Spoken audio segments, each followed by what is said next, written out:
Bonjour et bienvenue au Jardin de papier. Aujourd'hui, je vous présente un atelier sur l'utilisation du nouveau papier argile Simply Pressed de Stampin' Up. Donc ici, vous voyez, j'ai mis mes beaux gants pour pouvoir procéder de façon efficace sans me salir les mains. Donc, admirez. Alors aujourd'hui, je vous présente comment faire des fleurs, comment faire des boutons. Donc, ce que j'ai réalisé sur les différentes cartes que j'ai présentées ces derniers jours sur mon blog jardindepapier.com. Donc, vous voyez ici la première fleur qui est là, je l'éteins avec l'encre Stampin' Up et aujourd'hui, je vais vous montrer une petite technique pour donner un effet marbré. Donc, ça va être la première chose que je vais vous montrer. Et ensuite, une petite surprise, je vais vous montrer une autre technique à faire avec l'argile. Donc, c'est un cours assez complet que vous allez avoir aujourd'hui. Dans un premier temps, je vais vous présenter comment arrive l'argile. Donc, elle arrive dans un petit sac comme ça. Et elle est une texture très malléable. Vous allez voir. Donc, je la retire du sac. Donc, j'en prends un petit bout comme ça. Vous refermez le sac tout de suite pour que ça ne se tache pas et ça ne sèche pas trop rapidement. Et donc, voilà. Donc, ça, c'est votre... donc, c'est un petit peu une texture de guimauve. Donc, pour la manipuler plus facilement et pour ne pas que ça colle un petit peu partout, j'utilise la feuille de silicone de Stampin' Up qui est très utile pour ce genre de projet. Et évidemment, j'utilise les blocs acryliques. Je vais vous montrer pourquoi. Quand on sort l'argile du sac, elle est très humide. Donc, si vous la mettez tout de suite dans vos moules, comme ici le moule pour faire des fleurs, ça va coller. Donc, j'ai essayé différentes techniques et celle que je vous présente, en fait, il y en a deux, mais celle que je vous présente maintenant, c'est vraiment la plus efficace. Donc, dans un premier temps, je prends mon bloc d'acrylique et j'écrase bien mon argile pour en faire un genre de galette. Donc, comme ceci. Voilà. Et je la laisse sécher jusqu'à ce que les bords se relèvent un tout petit peu. Donc, je vous dirais environ 20 minutes pour que les bords se relèvent un tout petit peu. Ça va vous montrer qu'elle commence à sécher. Donc, j'en ai déjà préparé. Donc, celle-là a été préparée et séchée. Donc, c'est avec celle-là que je vais vous montrer comment... Donc, vous voyez, elle est un petit peu plus sèche, mais on peut quand même bien la manipuler. Donc, ce que je fais, je vais juste mettre ça pour ne pas tacher. Je prends de l'encre. Donc, ici, j'ai choisi la Tellement Safran. Et je vais en mettre à l'intérieur de mon argile, comme ceci. Donc, vous en mettez quelques gouttes. C'est pour ça qu'il faut mettre des gants, parce que je vous dirais que ça salit beaucoup. Donc, vous pétrissez jusqu'à temps que ce soit très uniforme au niveau du jaune.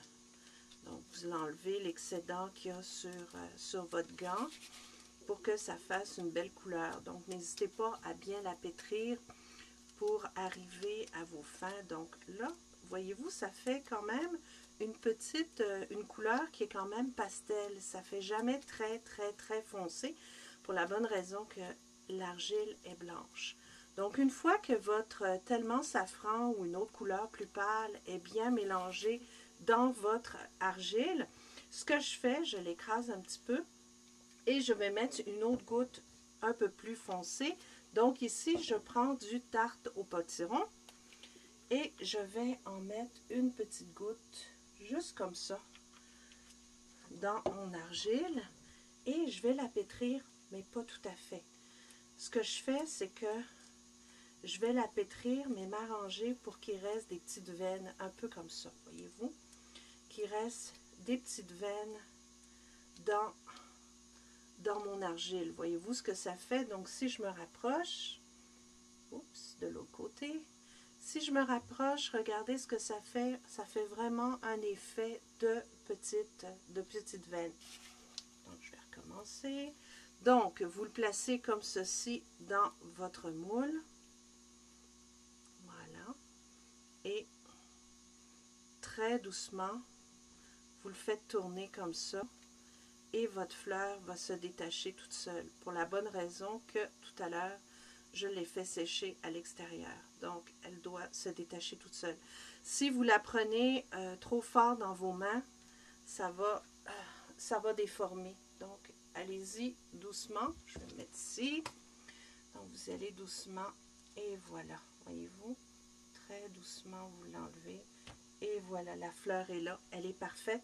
Mais voyez-vous, ça fait vraiment un petit effet de veine à l'intérieur. Donc, ce qui vous reste, c'est bien à la laisser sécher. Vous pouvez la laisser sécher sur le support à silicone, c'est parfait, mais moi, je vais la mettre sur un bloc d'acrylique. Les fleurs sont sèches, elles sont quand même assez flexibles et solides, très faciles à manipuler. Il y a différentes techniques, donc je vous ai montré comment mélanger l'encre avec le papier argile, mais on peut très bien faire sécher les fleurs avec l'argile telle quelle, donc blanche, et les colorer par la suite.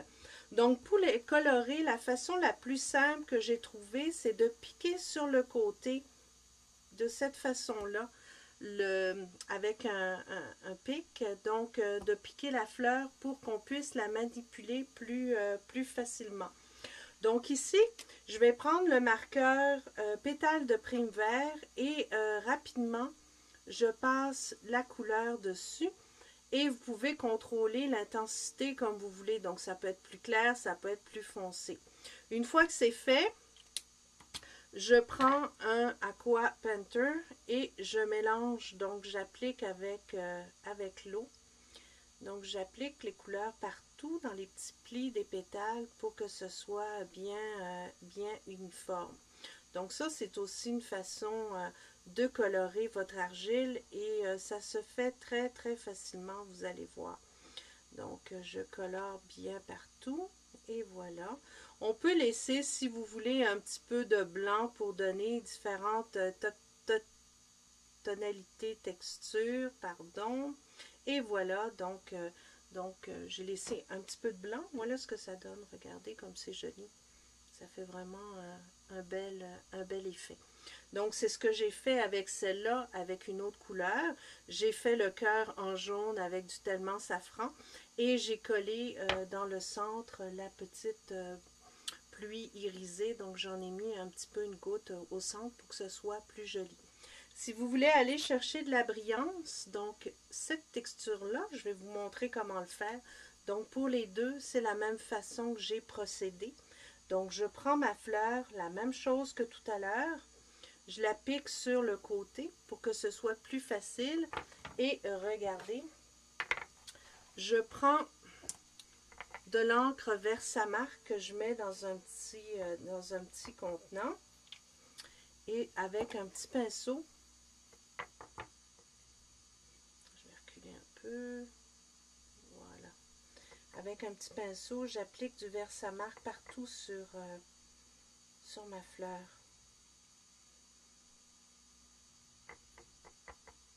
J'en mets bien partout. C'est facile à voir parce que c'est brillant, donc on sait exactement où est-ce qu'il en manque. Donc là, ouais, j'en ai mis pas mal partout. Une fois que c'est fait, prenez la poudre embossée. Ici, j'ai pris la poudre givre, c'est givre irisé. Je saupoudre de poudre embossée ma fleur. Je prends mon pistolet chauffant qui est ici et je vais simplement, comme on fait habituellement pour n'importe quel projet, je vais simplement passer. Ça va se faire très très rapidement, mais vous allez voir, l'effet est assez saisissant. Ça fait vraiment beau. Donc, on peut facilement embosser l'argile quand c'est bien sec. Voilà. Voilà ce que ça donne. Voilà. Donc là, une chose de faite, voyez-vous, ma fleur est bien embossée. C'est ce que j'ai fait avec les autres, les 3 fleurs ici. Donc, elles ont été embossées avec la pluie irisée. Pour le médaillon ici, je l'ai fait avec la poudre embossée étant. Donc, ça fait une texture un peu plus métallique. Et c'est la même chose que j'ai fait avec ma carte. Donc, le gros bouton, je l'ai couvert de Versamark avec un pinceau et embossé avec la poudre étant. Ce qui fait un très, très bel effet. Donc, les possibilités sont vraiment diverses pour pouvoir utiliser l'argile et faire ce que vous voulez pour vos cartes, l'agencer à toutes sortes de couleurs. Même chose avec les boutons. Donc, on peut les peindre, on peut les embosser pour donner un aspect métallique pardon, donc à peu près faire tout ce qu'on veut avec ce super papier argile. Donc, il y a différentes possibilités, mais ce que je veux vous montrer, c'est qu'en utilisant ce papier argile, on peut aussi maximiser l'utilisation de nos framelits. Donc, on peut faire toutes sortes de choses pour décorer nos cartes avec ce produit. Donc, ici, ce que je vais faire, c'est que je vais vous montrer comment réaliser ce genre de médaillon que j'ai fait, médaillon masculin que j'ai aussi recouvert de poudre embossée étant. Donc, une fois que la plaque d'argile, comme je vous expliquais tout à l'heure, est bien sèche et facile à manipuler.